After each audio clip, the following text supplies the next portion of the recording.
Даўні чытач Ждановіцкай сельскай бібліятэкі Мікалай Сыракваш прачытае верш знакамітага беларускага пісьменніка, з якім ён быў асабіста знаёмы.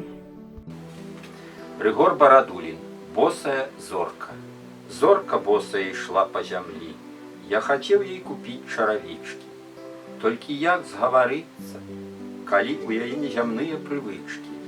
Зорка босая ішла па расе, і сляды яе не астывалі, і вятры слугавалі красе. Халады ад яе адставалі. Зорка босая ішла на цянькі, бо спазніцца баялася дужа. Дзе ступала, цвілі васількі, дзе стаяла, усміхалася ружа. Зорка босая ішла ў тумане, кладкай зыбкай, над хітрай вадой.